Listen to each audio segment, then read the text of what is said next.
mugire mukurikirane radiyo Cirimoso isoko ry'ukuri. Twongeye kubaha ikaze inshuti bagenzi mukurikirana ibiganiro vya radiyo Cirimoso. Turi kuwa mbere igenekerezo rya 4 Nyakanga. Ikiganiro c'uyu musi mu gishikirizwa na Diane Ndereye afatanije na Rugema Michel hamwe na Dismas Bizoza. Ibi biganiro tubashikiriza tukaba tubitegurirwa na Emmanuel Nkurunziza. Twongeye kandi kubibutsa ko ibi biganiro vyacu mushobora kubikurikirana kuri Facebook, YouTube hamwe na Twitter. Tubahaye ikaze mwese. Ukuri, ubutungane niyo nzira y'amahoro. Uno musi dutangurira aho twari tugejeje mu kiganiro giheruka, aho twari ko tubiganira ingendongozi za Frodebu zo mu ntara ya Gitega muri Gitugutu 93 zabaye iza mbere mu gushira mu ngiro ihonyabwoko ryahiga abatutsi. Uwo mugambwe wari wateguye, tukaja kwibanda ku makomine abiri tutari twavuze. Radiyo Cirimoso isoko ry'ukuri. Nkuko twabikoze mu kiganiro cacu cyo kwa 28 Myandagaro 2023, twagire tubanaye tubamenyesha uruhara rw'indongozi za Frodebu mu gutegura no mu gushira mu ngiro ihonyabwoko ryahiga abatutsi ryatanguye mu gaturuturu ko kwa 28 mu Gitugutu mu 1993 mu makomine tutavuze mu ntara ya Gitega. Uno munsi tukaba tubashikiriza izo ndongozi z'ikibi za komine Gishubi na Buraza. Muri komine Gishubi nkuko vyagenze mu gihugu cose, hampande yo guhonya abatutsi amazu yabo yarasambuwe canke araturirwa hakoreshejwe esanse, ubutunzi bwabo burasahurwa, imirima n'ibitungwa biratemagurwa. Ako kabi kabishe kakaba kahagarikiwe na musanteri wa komine afadikanije n'abandi bakozi ba leta bayoboka Frodebu, bisongwe gusibe nuko abarerwa umutekano batatabaye. Mu gihe wararongoye igipolisi Gishubi yasemereye asaba ubufasha conforme mu rurimi rw'igifaransa kuva mu gitondo cyo ku munsi wa 4 itariki ya 21 Gitugutu, abaza gutabara bahashitse ku munsi wa Mungu itariki ya 24 z'uko kwezi, kandi abajejwe umutekano batabaye ku murwa mukuru w'iyo komine gusa. Bitaye ko guverineri wa Gitega Joachim Nurwakera yaraciye ngaho Gishubi kuri uyo munsi wa 4 isaha 2 zo mu gitondo. Ubwo nyene musanteri Sinzinkayo Vena w'iyo komine aca atanga amategeko yo kuzibira amabarabara no guca ibiraro imbere yuko haca hatangura akabi kabishe ko guhonya abantu mu buryo bw'agashinyaguro. Radiyo Cirimoso isoko ry'ukuri.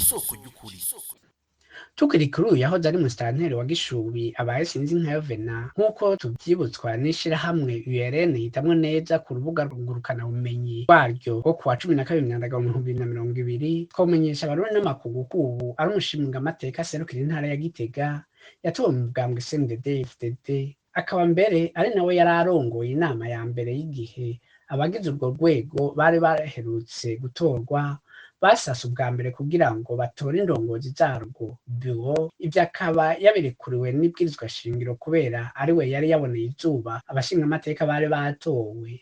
Ariko nuwo kwibaza ko iyo nama ya mbere yayirongoye kubera ari we yishe canke akicisha benshi ntiyoba yihenze cane. Ayandi mazina mu bari barongoye ubwicanyi haravugwa Jean Baptiste, umwigisha wo kw'ishure y'Imugaruro, akaba avuka mu Kamenge. Sengiyumva Dieudonné yari umunyeshure kuri college Nyangwa, na kubwayo yari uwitwa ko ari umushinga ntahe w'Iremera. Ku mutumba wa Muhagazi abafrodebu batikije inganda bari barongowe n'umukuru w'uwo mutumba, kandi uwo kubwayo niwe yari arongoye abicanyi bo ku musozi Remera, ari kumwe n'uwo avukana yitwa Jonas hamwe n'abanyeshure bo kuri lycée Gishubi. Radiyo Cirimoso isoko ry'ukuri. Muri Jana Nyabiraba abicanyi bari barongowe na Ntimpirangeza Charles yari agronome, hamwe n'abimpenda yari asanzwe ari umukuru w'umutumba Murambi. Ayandi mazina mwamwe yamenyekanye y'izo nkorabara ni Celestin na Ibrahim barabigisha Remera, Medare umuforoma kuri dispensaire Gishubi, Leoba umuzarirwa yigisha Iruyengo. Kumbure haraboheza bibaza bati n'umuzarirwa nawe yari mubisha abatutsi. Nkuko tumaze kubivuga, iranda ry'ihonyabwoko rihiga abatutsi ryigishijwe mu bihugu by'ibiyaga binini, ariyo mpamvu abahutu bayoboka FNL batikije inganda mu mpunzi z'abakongomani bari bahungiye mu Gatumba bagira ko ari abatutsi, canke abanyarwanda bo mu bwoko bw'abatutsi bahonejwe i Burundi n'abafrodebu bitwaje ko habaye kudeta i Bujumbura. Eka ku kabi kabishe ntikasize inyuma komine ya Buraza. Mbere ku babitohoje, iyi komine yoba yabaye mu za mbere aho abatutsi n'utwabo vyatikijwe n'abayoboka frodebu. ukuri ubutungane niyo nzira y'amahoro. Ku munsi wa kane itariki ya 21 Gitugutu mu 1993, musitanteri wa Buraza Mayoya Roger wenyene yafashe ipikipiki azunguruka imisozi yose igize iyo komine kumenyesha abakuru b'imitumba b'abahutu bayoboka frodebu ko bokwitegura ngo bice abatutsi bose. Ni nawe mbere yanitangiye urumogi abicanyi banywa kugira ntibatinye gufata imipanga ngo batemagura ababanyi babo b'abatutsi. Ngo abatutsi n'abahutu bari mu mugambwe iprona batari kumwe nabo bicanyi ntibatahura ivyo bariko barumva biva mu kanwa k'umuyobozi aho ahamagarira bamwe kwica abandi kandi ari we abarongoye bose. Kumwe kwa mugenzi we wa komine Bukirasazi yabikora, Mayoya Roger yasemerera ati muteme umututsi aho ari hose mumuhige n'indiri mu nda muyikuremwo. Ubwo bwicanyi kandi yabufashijwemo n'abandi bakozi ba leta bayoboka frodebu nka Binyagata Felix yari agronome akaba yaserukira umugambwe frodebu, Kagoma Julien, Runcuza Joseph, Baranyizigiye Ernest, Nyakamwe Raymond yari umwigisha kw'ishure ritoyi rya Shoma. Radio Cirimoso isoko ry'ukuri. Uwo mugero uhejeje kubibwa n'uwo musitanteri Mayoya waciye ufatwa nkama, kuko ku munsi wa gatanu itariki ya 22 Gitugutu mu 1993 abahutu bayoboka frodebu bose bo mu gacimbiri Rweza barakoranye bitwaje ibipanga n'amahiri, bagiye berekeza umurwa mukuru w'iyo komine kubaza amasaha batangurira kwica. Aho baca berekeza kuri komine Buraza, bagenda barabomora ibiraro bacira ibiti mu mabarabara kugira abatabara ntibaronke inzira bacamwo nk'uko bari bavyigishijwe na musitanteri. Bashitse ku murwa mukuru wa komine baragize defile baririmba ngo si bimwe vy'72 umwe kuri batatu dutangura ryari ubu nyene sangahe n'ibindi. Basubiye inyuma kuri uwo munsi wa gatanu nyene ku gacimbiri Rweza, baciye batumako inama ihuza bose. Muri iyo nama n'abatutsi baciye batumirwa, baca basaba gutangura gukizura inyuma y'imfungurwa zo mw'ijoro. Ariko kubera bari baburiwe kandi babona inyifato itabereye kandi itamenyerewe y'abo bahutu, abatutsi b'igitsina gabo baciye bagerageza kuraba aho bokwinyegeza. Yaza yo gukizura igeze, abahutu baciye baja gutora abatutsi ngo bagirane ikizura ry'ijoro. Aho baburiye abatutsi mu mazu yabo, abahutu baciye baturira imisozi bahamagara abantu ngo nibaze kuzimya umuriro, ariko abo batutsi bagumye aho binyegeje. Bukeye ni kuvuga ku munsi wa gatandatu, mu nama y'abo bahutu baciye batangura guhamagara umututsi umwe babashira ku rusambo, babagiriza ko ari bo baturiye imisozi ngo kubera bataje gukizura. Baraheza bacibwa ihadabu y'amafaranga 500 umwe. Uwayabura baca bamujana kwa musitanteri ngo kuko bari bazi ko uwo bashikanye kwa musitanteri yace yicwa. Bararishize izo hadabu z'agahahazo kugira babe barakingira gatwe. Radio Cirimoso isoko ry'ukuri. Ku mugoroba wo ku munsi wa gatandatu itariki ya 23 Gitugutu, wari umwigisha w'ishure ritoyi ry'Ikigoti yitwa Nikwigize Gerard yahejeje gukora ibara ku musozi wa Bibate uhana urubibe na Rweza, niwe yaje arongoye umurwi w'abicanyi bari bahejeje gukora ibara i Bugega kugira babandanye basasika ingandi Rweza. Naho baciye batangura guturira imisozi itari bwashe, hama babandaniriza ku mazu y'abatutsi imbere y'uko batangura kwica. Abahutu batari bashigikiye iryo honyabwoko baraburiye abatutsi ko bagire bicwe, gutyo barinyegeza, gutyo bararamuka iryo joro. Ariko abo bicanyi baraye baraturira amazu abiri y'abatutsi, imwe muri izo yari nk'inka zibiri zahiriyemwo. Abatutsi batashoboye guhunga ku munsi wa Mungu baba ku gacimbiri Manege baraye bishwe, aho abicanyi bari barindiriye abandi bakaruriwe b'intuta kugira batere abari bahungiye ku musozi Gisura. Ukuri ubutungane niyo nzira y'amahoro. Nyuma y'uwo musozo w'ingene ihonyabwoko ryakorewe abatutsi muri Gitega, dutandukira ubu naho ukungene ibara ryaguye mu ntara ya Karuzi, mukamenya ko ari imwe mu ntara zasinzikajwe cane n'ako kabi kabishe, ku buryo hari amakomine ata mututsi n'umwe yasigaye. Radio Cirimoso isoko ry'ukuri. Intara ya Karusi igizwe n'amakomine indwi, zose zikaba zarabayemwo ihonyabwoko ryakorewe abatutsi ryatanguye kuwa 21 Gitugutu 1993. Naho zose zasinzikajwe cane n'ico kiza, zino nizo zahohotewe, nazo akaba ari Bugenyuzi, Gihogazi, Nyabikere na Mutumba. Imvo nyamukuru akaba ari uko izo komine zitakora kw'ibarabara rikuru rya Gitega Karusi Muyinga. Duhereye kuri komine Bugenyuzi, niyo yatwaye idarapo mu kumara abatutsi. Mbere ku mitumba imwe akaba atanuwovuga inkuru woronka. Ico gikorwa kikaba cari kirongowe na Jean Pierre Hangayika, yarabaye umuhanuzi wa buramatari wa Karusi, akaba yatanguje ico gikorwa kuwa 21 Gitugutu 1993 bugica, akaba yagishoje Bugenyuzi kuwa 24 Gitugutu 1993.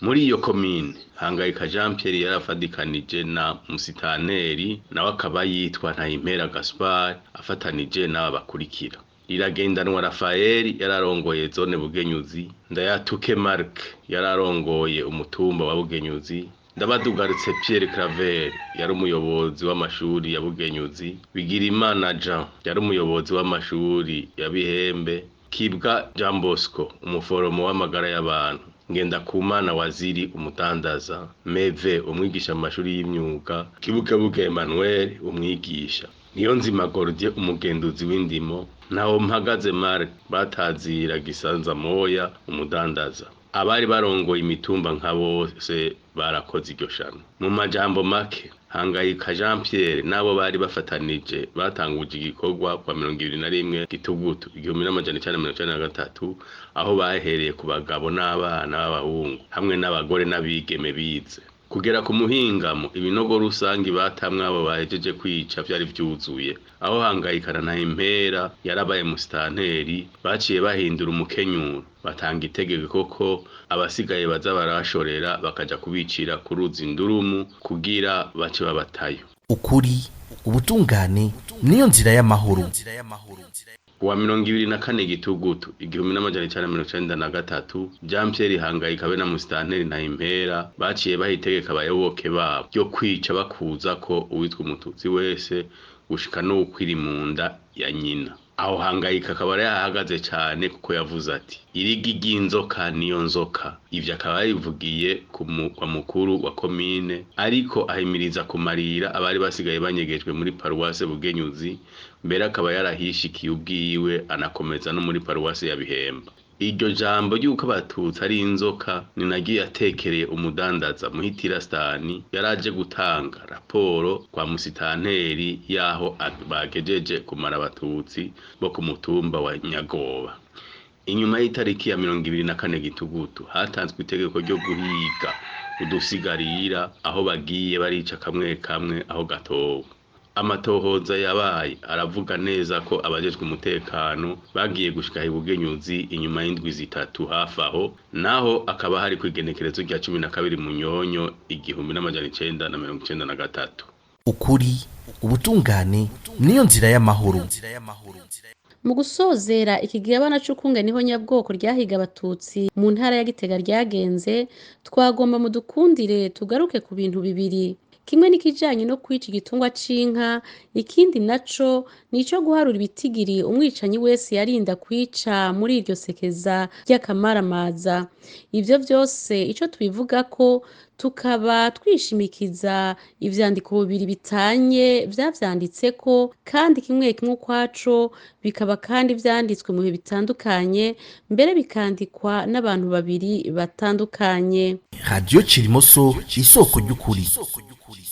Mu bijanye no kwica inka mbere zikicwa nabi, twokwibutsa ko kungene ico caha cakozwe muri komine Buraza tubikura mu gitabo canditswe n'ivyegeranyo vy'amashirahamwe y'iterambere ry'amakomine yashize hamwe igihe yatororokanya ivyemezo vy'ihonyabwoko Frodebu yakoreye abatutsi muri Gitugutu 1993 bakacita génocide d'octobre de 1993 des associations de la société civile dénonce kikaba casohotse muri Rusama mu 1996. ukuri ubutungane niyo nzira y'amahoro. Kubiraba ico caha rero tubanza kwishimikiza igitabo canditswe ku buryo bw'umugani canke nk'inkuru arivyo vyita muri mu Gifaransa roman. Abakunda gusoma ibitabo vyandikwa n'abarundi canke ku Burundi barinda kuba babizi. Ni igitabo citwa Le Totem de Baranda canditswe na Professeur Melchior Mbonimpa gisohoke muri Canada mu mwaka wa 2001. Kimwe mu vyumviro bikuru bikuru biri muri ico gitabo ni cuko abava mu bwoko canke mu muryango w'abaranda bo kwama bitwararika kutorora canke kutemera ubugabire bw'inka. Ivyo ngo akaba ari kubera ko inka ari igikoresho c'agacinyizo. Twibukanye tutaraja kure kwabo baranda bavugwa atari ubwonko canke umuryango muyigize Uburundi, eka ubwo ntabubaho.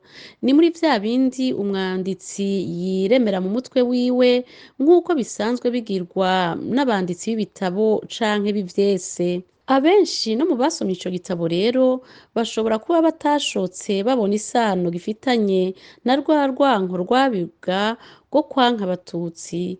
Ivyo bigashoboka kandi ari kubera kugotwa n'ingene ico gitabo canditswe neza canke kubera kutamenya neza uwacanditse uwo ari we.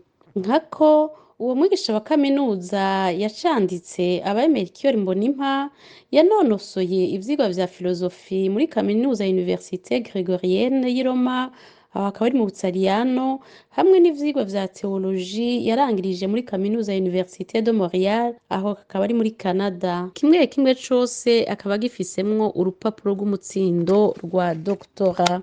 Kubiraba amakuba yashikiye Uburundi be n'u Rwanda yamenyekanye cane cane ko yarengutse muri sentare mpanavyaha mpuzamakungu y'Arusha agiye gusurira George Rutaganda yakurikiranwa kuba yari mu bateguye ihonyabwoko ryakorewe abatutsi mu Rwanda. Uwo nawe akaba yahavuye acirwa uwo gufunga uherayo.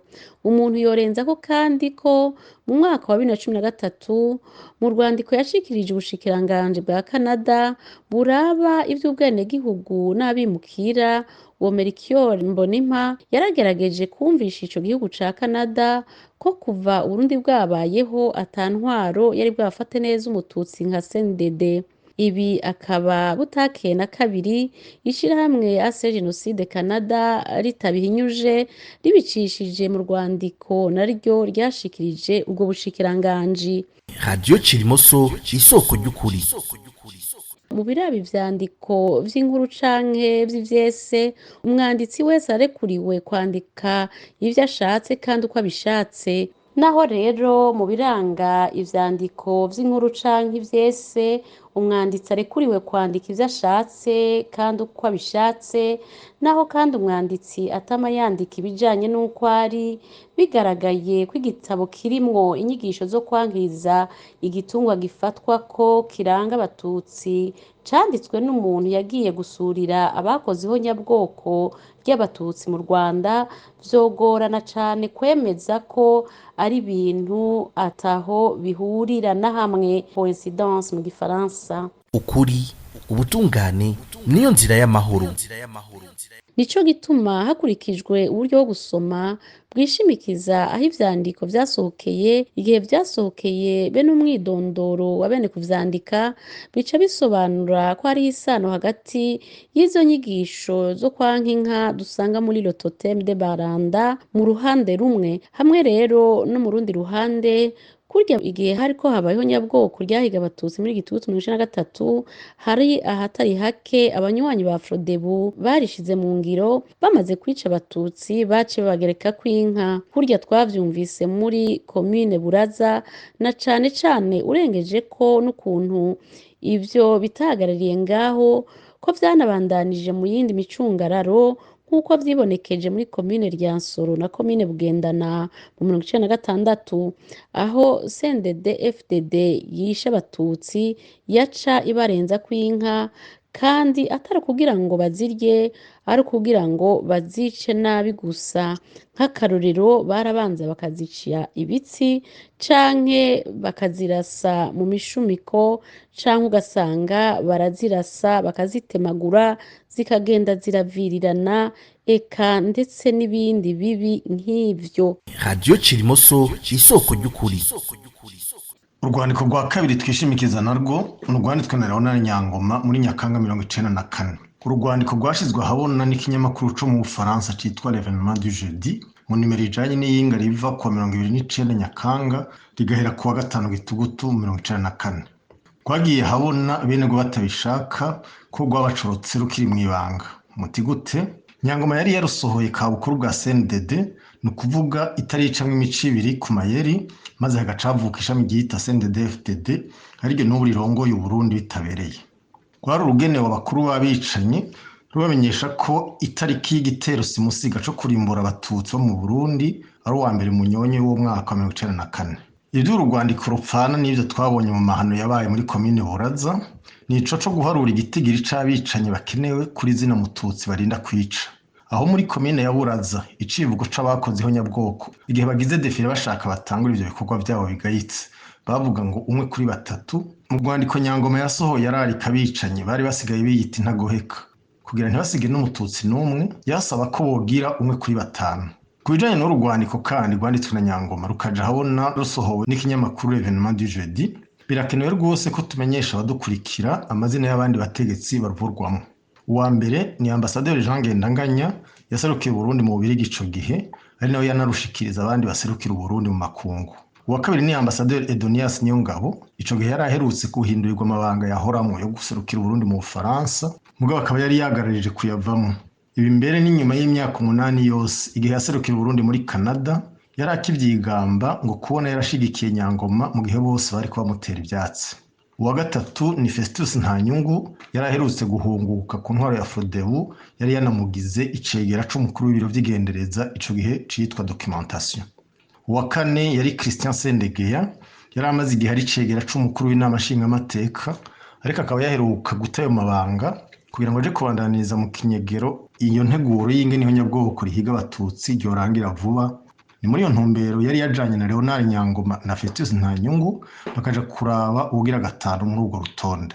Uwo nawe akaba ari Ambassadeur Perpetuel Nshimirimana yaserukiye Burundi muri Suisse ico gihe. Mukaba muzi ko ubu asigaye mu basigaye bafatwa nk'impanuzwa jambo. Mbo kimwe citwa ngo ni severe cifashisha mu gushigikira rimwe cita mama wanje ngo niho nyabwoko ry'abahutu ryo 72 naho bizwi hose ko ari ryakorewe abatutsi bakarikorerwa na ubu umugambo w'abakozi w'u Burundi wa wundi nyene wahavuye ukomokamwo za Frodebu CNDD-FDD Paripehutu hamwe n'iyi rero yita FNL.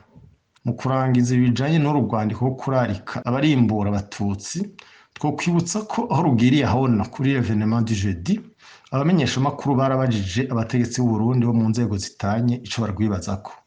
Mu bushikiranganje bwo kwivuna abansi bubicishije ku muvugizi wabwo bagize bati tukirubona twabanje kwibaza ko ari bihuha ariko mu nyuma dusuzumye ivyanditswemo tubirabisha kuvyo tugize iminsi tubona twasanze ari ugukuri.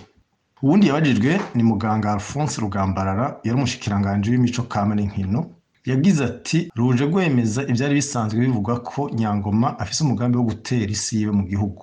Muganga Rugambara yibukije ko Nyangoma ari intagondwa mu gifaransa yagize ati c'est tendu. Aca nibutsa ubwene muri Munyonyo 1993 Nyangoma ari we yacumbikiye akongera kanakingira mu Kamenge abaturiye vyayibondo vyiga ku ishuri ryisumbuye rya Kibimba babahora ko ari abatutsi. Ibi tukaba tubikesha amakuru y'amahitira archive y'ikinyamakuru Net Press mu gisata cacu cahora citwa Agora canke Rugamba. Ukuri ubutungane niyo nzira y'amahoro. Turabakengurukiye mwese mwakurikiranye ikiganiro cacu naho ubutaha tugira Uburundi buziriho nyabwoko turabikebanuye. Iyi mwariko murumviriza ni Radio Cirimoso.